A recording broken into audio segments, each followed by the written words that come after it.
मैनपुरी लोकसभा उपचुनाव के तहत लगातार वोटिंग जारी है। मेरे साथ डिम्पल यादव जी हैं जो कि यहाँ से प्रत्याशी हैं समाजवादी पार्टी की। आइए उनसे बात कर लेते हैं। मैम, इलेक्शन सब लोग कह रहे हैं कि इमोशनल है, साथ ही नेताजी क्योंकि नहीं है तो और ज़्यादा खास हो जाता है। ये बहुत ही खास चुनाव है समाजवादी पार्टी के लिए भी और इस क्षेत्र की जनता के लिए भी। मैम, एक खास बात ये भी है कि लगातार आपके लोगों को इतना ज़्यादा पुलिस और प्रशासन की तरफ से डैमेज किया गया कि इलेक्शन कमीशन 6 से 7 बार आप लोगों को जाना पड़ा। जी हाँ, और हम इलेक्शन कमीशन से अपील करना चाहेंगे कि इस तरह की अनडेमोक्रेटिक और अनकॉन्स्टिट्यूशनल चीज़ें जो हो रही हैं आज इस क्षेत्र में और आने वाले चुनाव जो होंगे 2024 में, तो यही हथकंडे अपनाए जाएंगे। तो मैं समझती हूँ कि इलेक्शन कमीशन को भी इस बात का संज्ञान देना चाहिए और उचित कार्रवाई करनी चाहिए। मैम, नेताजी ने बहुत विकास किया। राष्ट्रीय अध्यक्ष जी भी लगातार अपनी स्पीचेस में कहते रहे कि नेताजी का विकास और मैनपुरी का जो विकास है वो तमाम नेताजी का विकास है। तो आपके दिमाग में कोई रोड मैप है यहाँ के लिए? मैं समझती हूँ लगातार मैनपुरी के लिए जो विकास के कार्य करे गए हैं और जब जब समाजवादी की सरकार आई है पूरे उत्तर प्रदेश में प्राथमिकता दी गई है कि विकास कैसे बढ़े, रोजगार कैसे हों, लोगों को सुविधाएं कैसे पहुंचे। तो इसी दिशा में सदैव जब जब लोग मौका देंगे तब तब इसी दिशा में काम किया जाएगा। मैम, मुझे याद है जब 12 से 17 आपकी सरकार थी, महिलाओं के मुद्दे पर आपने बहुत काम किया था। तो क्या उन तमाम मुद्दों को भी सदन में और महिलाओं का मुद्दों पर काम करने की ज़रूरत आप महसूस करेंगी? महिलाएं अलग नहीं हैं, महिलाएं भी पार्ट हैं इस देश का, तो सबको साथ लेके आगे बढ़ना है। बहुत शुक्रिया। मेरे साथ समाजवादी पार्टी के राष्ट्रीय अध्यक्ष अखिलेश यादव जी हैं, इनसे सवाल ले लेते हैं। सर, आपने वोट कास्ट कर दिया है, इस इलेक्शन को कैसे देखें? मैंने वोट डाल दिया है और मुझे उम्मीद है कि इस बार मतदान अच्छा हो रहा है और मैनपुरी से अच्छी जीत होने जा रही है पार्टी की। प्रशासन, शासन लगातार इस कोशिश में था कि समाजवादी पार्टी का वर्कर और यहाँ के जनता डिमोरलाइज हो जाए। सब तरीके अपनाए, लेकिन उसके बावजूद भी बड़ी संख्या में जनता निकल रही है और कार्यकर्ता मजबूती से साथ खड़ा हुआ है और मुझे उम्मीद है कि इस बार अच्छी जीत समाजवादी पार्टी की होगी। Bharatiya Janata party sir election commission जा रही है, जबकि इलेक्शन कमीशन बहुत आपकी बातें कम से कम सुन रहा है, ऐसा समाजवादी पार्टी को लगातार कह रहा है। वो बीजेपी के लोग अगर जा रहे हैं तो उन्हें कम से कम रामपुर में जो हो रहा है वो भी इलेक्शन कमीशन को बताएं। पहले लोकसभा में वोट नहीं डालने दिया और उसी तरह की तैयारी इस बार की, ज़्यादा फोर्स मंगाया। कल रात को प्रत्याशी को धरने पे बैठना पड़ा। आज जब सुबह हुई है तो लोगों को घरों से नहीं निकलने दे रहे हैं। ये डेमोक्रेसी में कौन सा कर्फ्यू है कि आप वोट डालने नहीं जाएंगे? इलेक्शन कमीशन तो ये कहता है, उनके अधिकारी इस बात का कैंपेन चलाते हैं कि लोग ज़्यादा से ज़्यादा वोट डालें।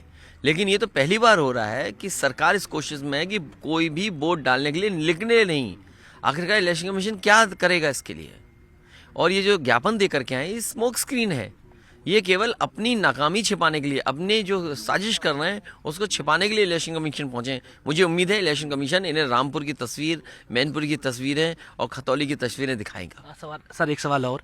पाल का वोट भी आपको कास्ट हो रहा है, जो खबरें हैं रिजर्व कैटेगरी का वोट भी आपको कास्ट हो रहा है। तो क्या 2024 में एक नया इक्वेशन देखने को मिलेगा लोकसभा इलेक्शन में? देखिए, मुझे खुशी है इस बात की कि लोगों ने इस बात को महसूस किया है कि आज महंगाई चरम सीमा पर है, बेरोजगारी चरम सीमा पर है, भ्रष्टाचार चरम सीमा पर है, अन्याय चरम सीमा पर है।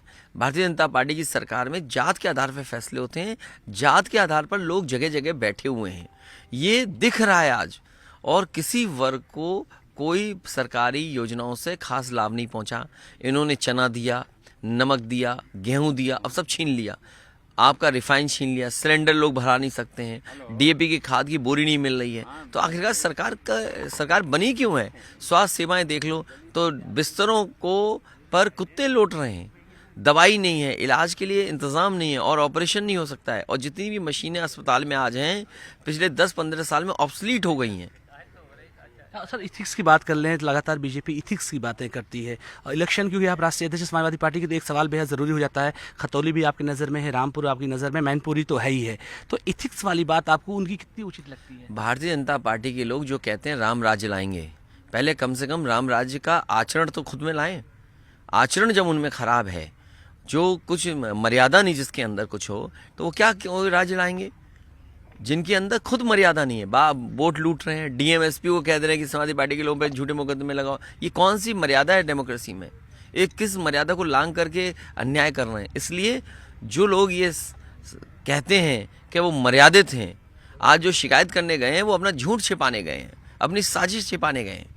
भारतीय जनता पार्टी से ज़्यादा झूठा कोई नहीं है। और जिस दिन लोग ये मान लेंगे कि भारतीय जनता पार्टी झूठ बोलती है, उस दिन डेमोक्रेसी नई दिशा में चली जाएगी। बहुत शुक्रिया सर आपका। सर आज ड्रोन तो नहीं उड़ा था फिर एक बार फिर से? कल तो ड्रोन उड़ा था।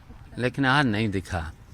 मैं 2 दिन तो दिखा, फिर मैंने आपके माध्यम से शिकायत करी, सीधी शिकायत करी, तो और आपका सहयोग मिल गया तो ड्रोन यहाँ से चले गए। तो ड्रोन को कहाँ भेजे जाने की ज़रूरत है, आप बता रहे थे? देखिए ये सीमा पर भेज दें, जहाँ देश की सुरक्षा में काम आए, तो उससे उत्तर प्रदेश का नाम भी हो जाएगा। मुझे लग रहा है पूरी रात आप जगे हैं, अभी चेहरे पे थोड़ी सी थकन सी दिख रही है। हाँ, कई दिन पुलिस के पीछे पीछे हम भी चलते रहे। जहाँ जहाँ पुलिस उत्पीड़न करने जाती थी तो हम भी पहुँच जाते थे। तो फिर तब रक्षा हो गई। ताखा में ऐसे क्या हुआ था, आप गए और फिर सब कुछ छूट गया, ठीक हो गया?